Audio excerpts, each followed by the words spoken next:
This is not how annexation announces itself. There is no invasion, no territorial claim, no border dispute that escalates to military deployment. Modern annexation happens through corporate structures, through regulatory frameworks that sound technical and procedural, through the quiet assertion of control over resources that exist in one jurisdiction but are essential to another. And by the time the target recognizes what has occurred, the legal architecture is already in place, and reversal requires confrontation that most governments are not prepared to pursue. What is being constructed right now, in the language of water rights and corporate ownership requirements, is the framework for the largest resource transfer in North American history. The resource is freshwater. The jurisdiction that controls it is Canada, and the country attempting to gain control without acknowledgement or compensation is the United States. Most people think this is about drought. They are partially correct, but drought is the condition that creates the emergency. The emergency creates the justification, and the justification enables the mechanisms of control that would be politically impossible under normal circumstances. The American Southwest is experiencing the most severe sustained drought in 1,200 years. Lake Mead, the reservoir that supplies water to 25 million people, has declined to 38% of capacity. The Colorado River, which provides water to 40 million people and irrigates 5.5 million acres of agricultural land, is overallocated by approximately 30%, meaning more water has been legally committed than the river actually contains even in average years. The crisis is not theoretical, it is structural. And structural crises create political pressure that overwhelms long-term strategic thinking. Politicians need immediate relief. And immediate relief, when domestic sources are insufficient, means looking north. Canada controls approximately 20% of the world's freshwater resources. Beyond the shared Great Lakes, Canada possesses vast freshwater reserves that are entirely within Canadian territory and entirely subject to Canadian law. These include thousands of rivers, millions of lakes, and groundwater reserves that dwarf anything available in the United States. For decades, the assumption in Washington was that Canadian water would be available when needed because Canada had no alternative market, and because the political relationship was close enough that access could be negotiated. That assumption is now being tested. According to reports from policy analysts familiar with executive branch discussions, there have been internal proposals circulating since early 2025 regarding mechanisms to secure American access to Canadian water resources. The most aggressive proposal would establish a regulatory requirement that any company selling water or water-intensive products to American markets must maintain a minimum threshold of American ownership, typically cited as 35% equity held by United States-based investors or corporations. The justification would be framed in terms of supply chain security. The practical effect would be to give American corporate interests legal standing and operational control over water extraction operations in Canada. This is not nationalization. It is more sophisticated than nationalization. Nationalization is visible and generates international condemnation. Corporate ownership requirements operate within existing trade law frameworks. They appear procedural rather than territorial, and they create facts on the ground that are difficult to reverse even after political leadership changes. The structure is familiar to anyone who has observed resource extraction in developing countries. Foreign companies operate only in partnership with local interests that ensure control remains in domestic hands. What is unprecedented is the application of this mechanism by the United States against Canada, a peer economy, a treaty ally, a country that has historically been treated as an extension of the American economic space. The water bottling industry provides a clear illustration. Companies like Nestlé, Coca-Cola, and PepsiCo operate extensive water extraction facilities in Canada. They pay minimal fees, in some cases less than $3 per million liters extracted. They bottle that water or use it in beverage production and sell the products at prices that generate billions in revenue. The gap between extraction cost and market value is enormous, and under current arrangements, the vast majority of that value is captured by the corporations, not by Canada. If American regulatory requirements force these companies to restructure their Canadian operations to include minimum American ownership stakes, the profit flows shift. American investors gain legal claims to revenue generated from Canadian resources. More importantly, American investors gain influence over operational decisions. A resource that exists entirely within Canadian territory becomes subject to decisions made in boardrooms in Atlanta, New York, and Chicago. The Canadian response has been strategic rather than reactive. Mark Carney's government has been developing a framework that would price Canadian water in ways that reflect its strategic value rather than its nominal extraction cost. The model being studied is Norway's sovereign wealth fund approach to oil revenue. Norway maintains state ownership of resources, requires production sharing agreements that ensure substantial revenue flows to the government, and has used those revenues to build a sovereign wealth fund worth over $1 trillion. This provides economic security and gives Norway geopolitical leverage far beyond what a country of 5 million people would normally possess. Canadian policy analysts have been circulating proposals for a similar structure applied to water. Under this framework, water would be legally designated as a strategic national resource. Any commercial extraction would require licensing agreements that include substantial per-unit fees based not on extraction cost, but on end-use value. The pricing would capture the economic value being generated rather than simply covering administrative costs. The revenue implications are significant. Canada exports approximately $80 billion annually in agricultural products to the United States. Those products are water-intensive to produce. The water embedded in those exports, sometimes called virtual water, represents a transfer of Canadian freshwater resources to American consumers.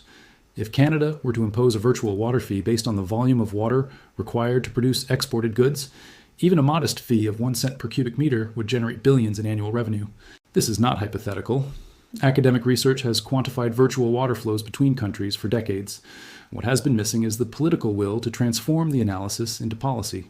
But when a country faces aggressive attempts to assert corporate control over its resources, political will materializes quickly. The broader strategic context makes Canadian water pricing even more consequential.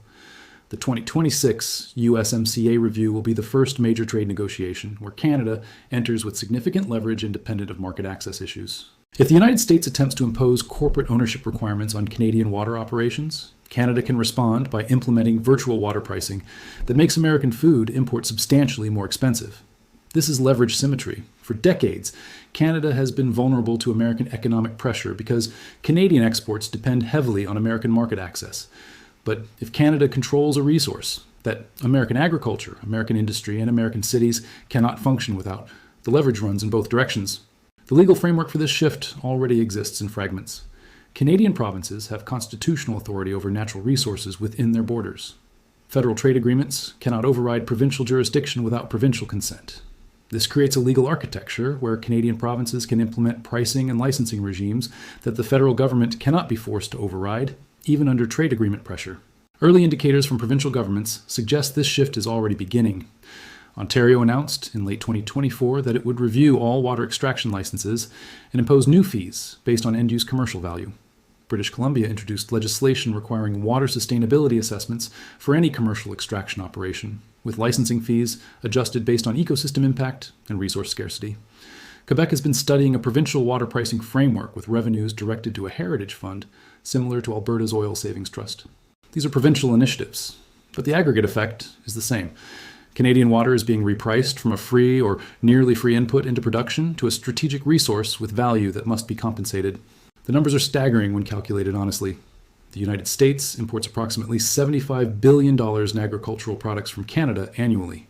If even 20% of the production cost of those goods is attributable to water inputs, and if water were priced at replacement cost rather than extraction cost, the implied value transfer is $15 billion annually.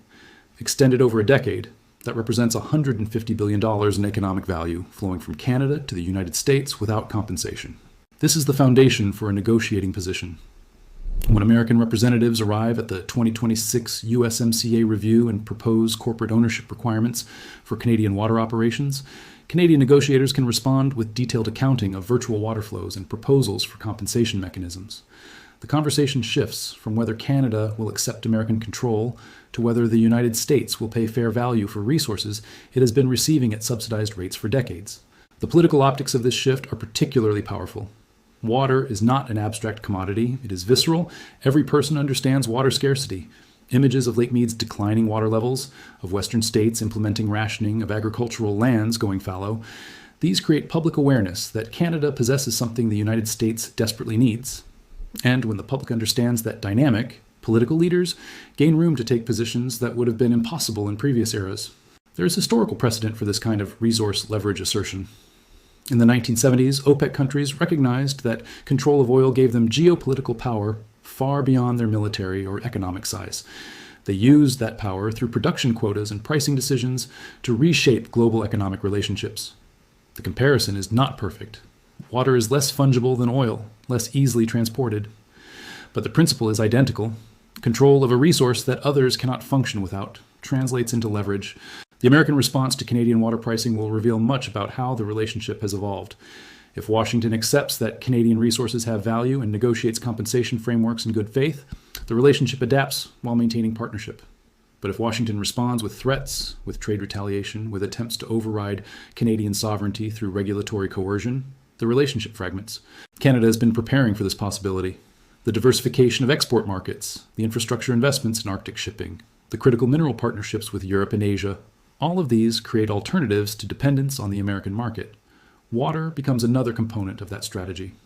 If the United States will not pay fair value for Canadian water, Canada can restrict exports and let American water scarcity drive political consequences in Washington. The timing of these developments is not coincidental. Water scarcity in the American West is accelerating. The political pressure on American leaders to secure new water sources is intensifying. And Canada, observing these trends, is positioning itself to control the supply of a resource that the United States will need more desperately with each passing year. This is not how partnerships are supposed to function. This is how leverage is asserted when trust has eroded, and when one party recognizes that the other is willing to use coercive mechanisms to secure resources that were previously accessible through cooperation. The corporate ownership requirements being discussed in Washington are the coercion. The water pricing frameworks being developed in Ottawa and provincial capitals are the response. Water does not respect borders, but sovereignty does. And when a country that controls 20% of the world's freshwater reserves decides that its resources will no longer be transferred at subsidized rates to a neighbor that has attempted to gain corporate control through regulatory coercion, the economics of the entire relationship must be recalculated. By the time this is acknowledged, the infrastructure for enforcement will already be operational. And the country that assumed Canadian water would always be available is learning what every power learns when it mistakes access for entitlement. The resource does not disappear. The willingness to provide it without compensation does.